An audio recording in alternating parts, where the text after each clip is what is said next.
For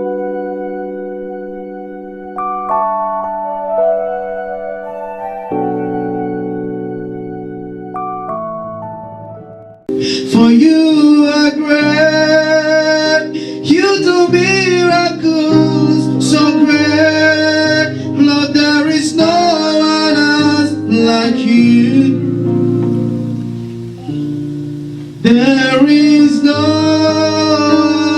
one else like you.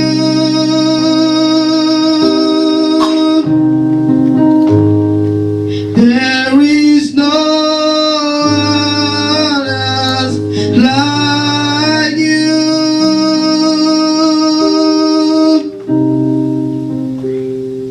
There is no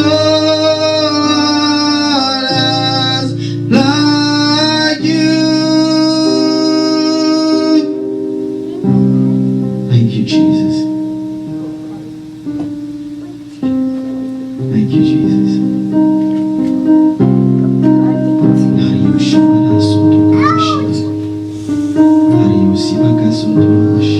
And I pray, oh God, that anyone in this place with a trouble, with a condition that is not of you, for which they seek, oh God, your help, I pray that tonight will not pass them. In the name of Jesus. Christians pray for change, but they don't understand the concept of change. God cannot change your experience without changing your mindset. Genesis chapter 3 verse 17. I read. Then to Adam he said, because you have heeded the voice of your wife, and have eaten from the tree of which I commanded you, saying, you shall not eat of it. Cursed is the ground for your sake. In toil you shall eat of it all the days of your life. Both thorns and thistles it shall bring forth for you, and you shall eat the herb of the field. In the sweat of your face you shall eat bread till you return to the ground. For out of it ye were taken, for dust you are, and to dust you shall return. This evening I want to share with us what I title Bye-bye mortality. Amen? Amen. Tell your neighbor, bye-bye mortality. Bye-bye mortality. And if we're saying bye-bye mortality, we are saying that bye-bye to the ability that we had to die.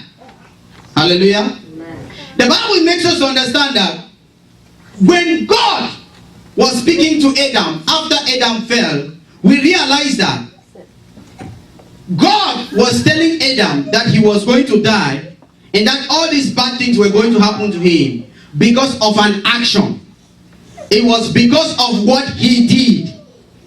Because before this particular scripture we read, God had spoken to Adam and said to Adam, this fruit you shall not eat from the tree of good and evil. He said, because the day you eat from it, you are going to die.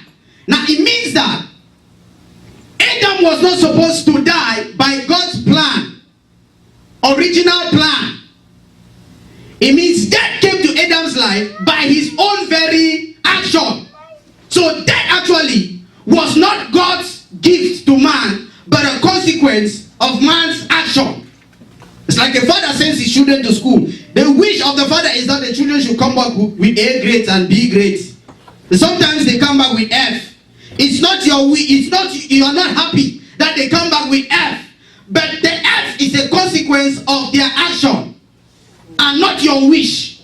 If that was a consequence of somebody's action, it means the action of Christ was supposed to bring us back to the place of life. Say amen, somebody. Amen. It's a joke that they made, that people want to go to heaven but they don't want to die. Now I don't know who told them, for you to go to heaven, you have to die. You don't have to die to go to heaven. Because the understanding that Christians had or have sometimes is that they have to die before they go to heaven. But the Bible does not make us to know that we have to die to go to heaven. If my life life in Christ Jesus starts with me having life. It means I have life, and life is the opposite of what? Death. Now, if I have life, it means I don't have death. Now, why then do we believe that we have to die before we go to heaven? When you no longer have death in you. In Romans chapter 8, it said, there is therefore now no condemnation to them that walk according to the Spirit, and not according to what? It said, for the law of the Spirit of life in Christ Jesus has made me free from the law of sin and what? I wonder why Christians don't see that. They see the sin, they don't see the death. The law of the Spirit of life that is in Christ Jesus has made you free from the law of sin and death. If that law has power in it, that it has made you free from the law of sin, the law that governs sin and the law that governs death, why then do you think that you have to die before you go to heaven? 2 Timothy chapter 1 verse 10. Then, but has now been revealed by the appearing of our Savior Jesus Christ, who has abolished death and brought life and immortality to light through the gospel.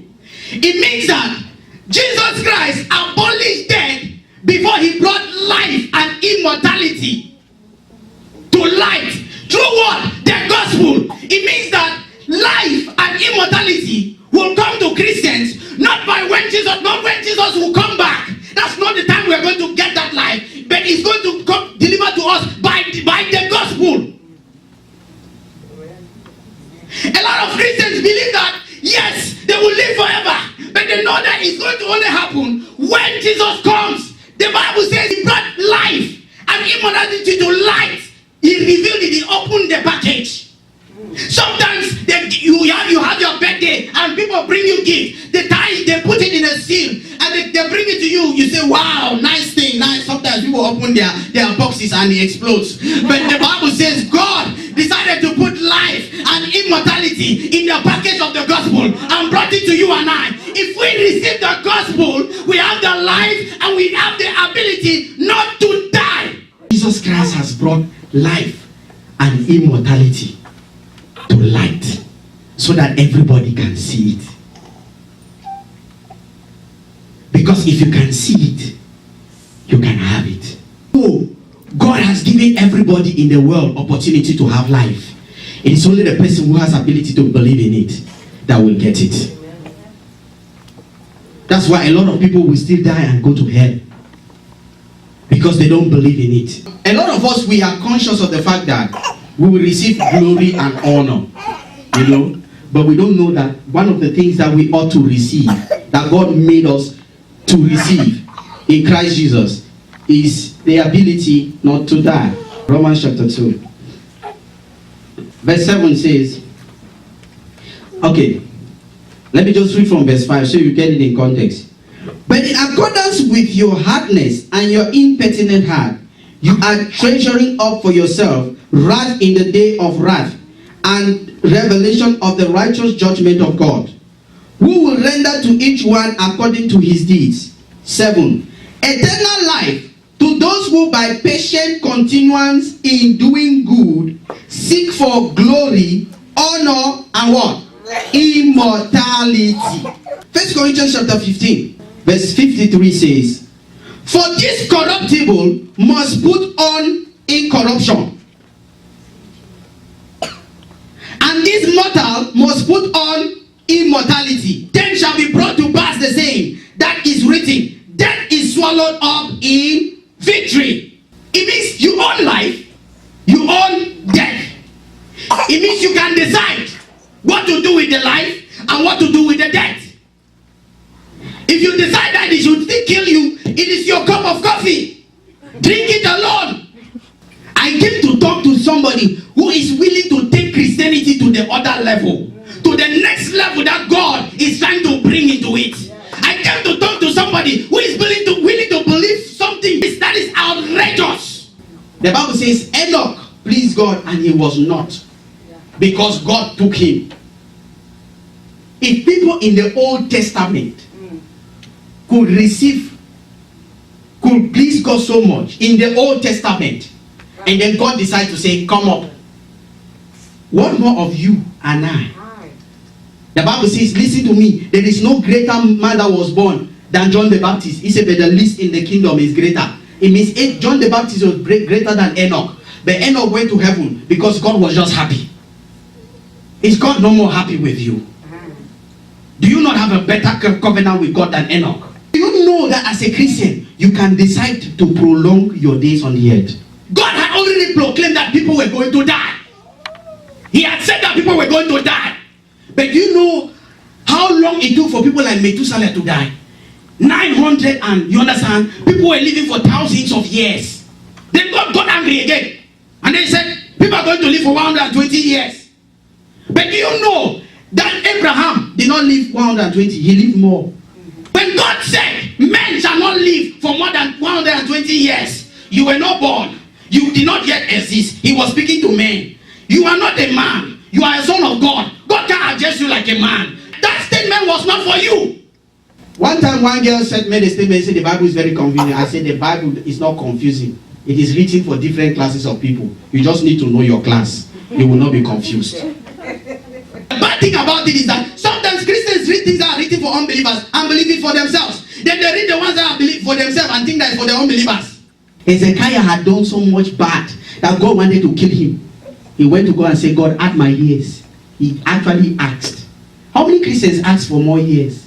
How many Christians believe God for more years? I'm looking at the generation of Christianity where people begin to believe God for 900 years.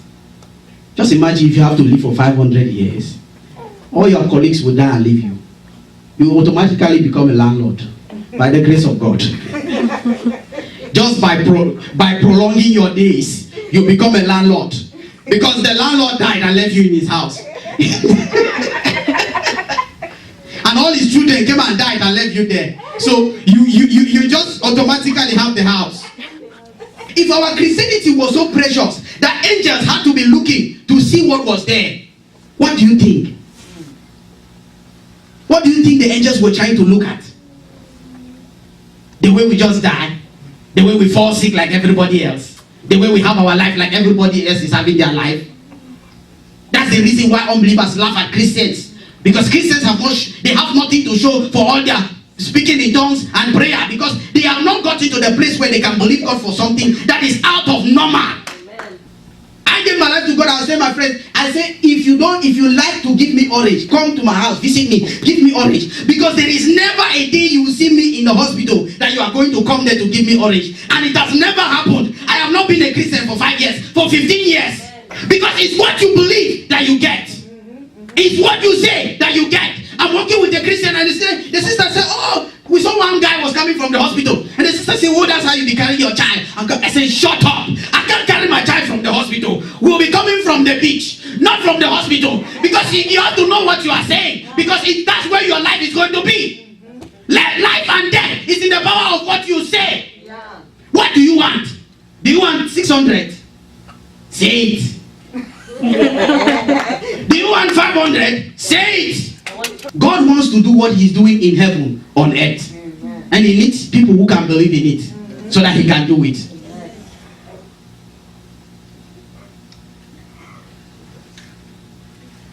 I said this one time, that Moses was so old.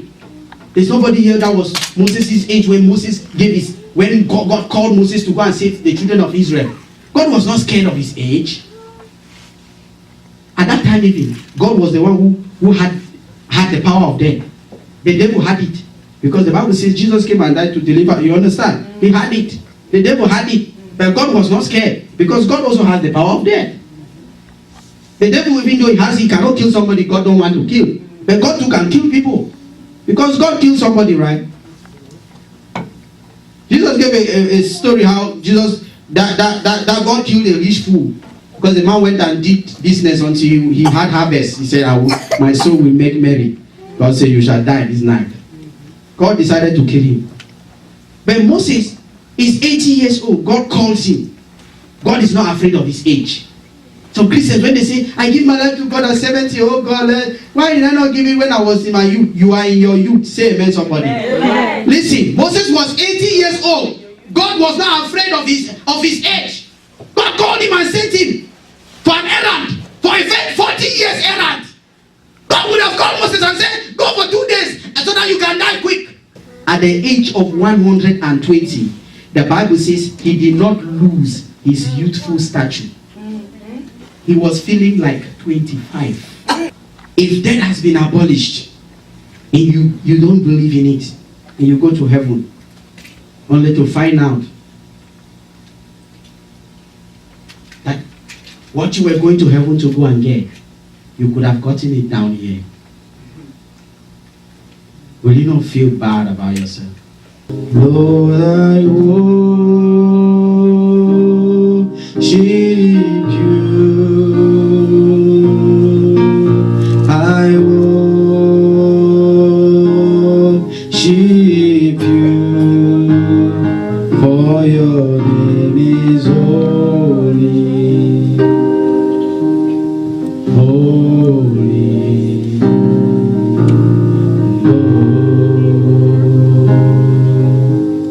For your name is holy, your name is so holy, holy, Lord.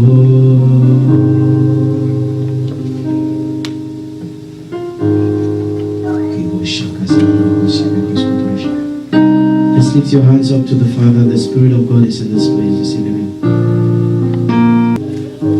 Thank you, Jesus. Holy Spirit, touch somebody now. You came here with a condition. Be healed. Everybody that is sick in this place, be healed. I command doors to be open for you. Thank you, Jesus.